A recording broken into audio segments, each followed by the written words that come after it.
Welcome back. आज हम बात कर रहे हैं पॉल्यूशन के स्किन कनेक्शन की, क्योंकि कई हॉस्पिटल से अभी रिपोर्ट होना शुरू हो गया है, दिल्ली हो, मुंबई हो, इवन दूसरे शहरों में भी, कि वहां पर बहुत सारे लोग हैं जो हॉस्पिटल पहुंच रहे हैं और अचानक से स्किन एलर्जीज में, स्किन इन्फेक्शंस में, स्किन डिसऑर्डर्स में बहुत बड़ी तेजी आ गई है। एंड डॉक्टर्स कंसिडर कि ये सारा पॉल्यूशन की वजह से हो रहा है। ब्रेक से पहले हमने काफ़ी डीपली डिस्कस किया, हो सकता है कि कुछ दर्शकों को कुछ बातें उसमें से समझ में ना भी आई हो, लेकिन और सरल इसको बनाने की कोशिश करते हैं। और जो आपके काम की बातें वो यही है कि आप इससे कैसे बचेंगे। सो डॉक्टर स्मृति, आपने काफ़ी सारी चीज़ें हमें बताई अभी जब आपसे सवाल किया था, लेकिन मैंने जैसा कहा ब्रेक से पहले कि शायद हवा को बदलना या एटमॉस्फेयर को चेंज करना, और रातों रात तो नहीं, ठीक है, लॉन्ग टर्म में शायद वो चीज़ें चेंज भी हो जाएं, लेकिन अभी तो फिलहाल वो सिनेरियो नहीं दिखता। क्या और हम कर सकते हैं, किस तरह के एहतियात बरत सकते हैं कि कम से कम डैमेज हो?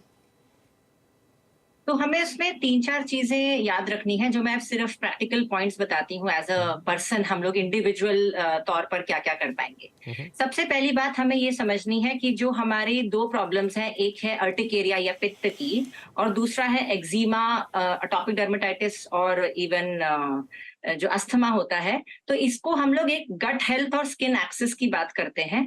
जितना हम लोग अपना गट हेल्थ को स्ट्रॉन्ग करते जाएंगे, उतना हमारे को पॉल्यूशन के थपेड़ों को झेलना आसान हो जाएगा। तो जो ऑक्सीडेटिव डैमेज हो रहा है इन पॉल्यूटेंट से, तो हम लोगों को एंटीऑक्सीडेंट्स अपने डाइट में बढ़ाने हैं। मैं कॉमनली लोगों को याद रखने के लिए बोलती हूँ रेनबो। रेनबो में 7 कलर होते हैं। हमें हर रोज के 7 फल और सब्जी मिला के खा लेने चाहिए, चाहे वो 2 से 3 फल हैं और चाहे 4 से 5 सब्जियां हैं। इन 7 कलर्स में हमें sufficient amount of vitamin, minerals, trace elements, antioxidants मिल जाएंगे, जो हमें इस ऑक्सीडेटिव डैमेज से बचने में और उसको रिपेयर करने में मदद करेंगे। दूसरा चीज होता है गट को स्ट्रॉन्ग करने के लिए, जिससे हमारे एलर्जी का जो ये सामने ज्यादा आता है वो कम होने में, वो होता है फाइबर। क्योंकि गट बैक्टीरिया फाइबर से फीड होता है, फाइबर खाता है और गट बैक्टीरिया रिप्लेनिश होता है। फाइबर होता है रेशा।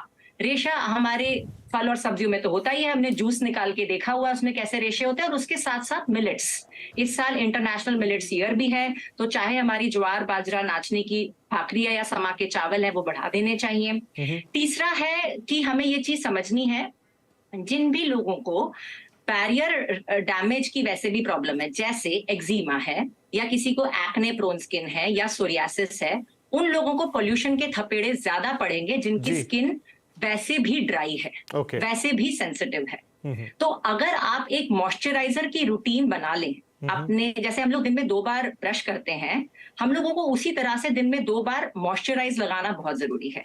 लेकिन जिन लोगों की ड्राई स्किन है, उन पे मॉइस्चराइजर गीली चमड़ी पे काम करता है, क्योंकि त्वचा में खुद से तो नमी है नहीं। तो अगर हम अपनी स्किन को गीला करें और मॉइस्चराइजर लगाएं, और ये हम लोग जब हम लोग ऑफिस से वापस आ रहे हैं या बच्चे स्कूल से वापस आ रहे हैं, तो वो ड्रेस को बदल के नहा के गीली स्किन पे मॉइस्चराइजर लगाएंगे, तो एक सुरक्षा कवच की तरह। Sorry to cut you in between, लेकिन क्या आपने जो तीनों चीजें बतानी थी वो शायद पूरी हो गई, राइट? क्योंकि मेरा समय बिल्कुल समाप्त हो गया, सो सॉरी। लेकिन हाँ, टॉपिक क्योंकि इतना गहरा और इंटरेस्टेड है कि शायद हमने पहले हाफ में ज़्यादा बड़ी बात की, तो इस समय नहीं बचा। लेकिन आई थिंक जितना ज़रूरी था आपने यहाँ बता दिया। और ये बहुत इंपॉर्टेंट चीज़ें हैं, खान पान आपका और थोड़ी सी स्किन की रूटीन से अलग हटके थोड़ी ज़्यादा देखभाल। और साल भर पॉल्यूशन के लेवल वैसे उतने ज़्यादा नहीं रहते, लेकिन जिस समय सबसे ज़्यादा सीवियर और हाई हो, खासतौर पर ठंड के दिनों में या उसके आसपास के दिनों में, तब तो आपको बिल्कुल ध्यान रखना ही चाहिए। तो बहुत शुक्रिया आप तीनों ही मेहमानों का। एंड आई होप कि ये जो एक नया खतरा है कि अब आपकी स्किन भी पॉल्यूशन के कारण डैमेज हो रही है, बड़े पैमाने पे हो रही है, उसका ध्यान अभी से रखना शुरू कीजिए। जरूरी बातें आज हमने आपको बता दी। Thank you very much. नमस्कार।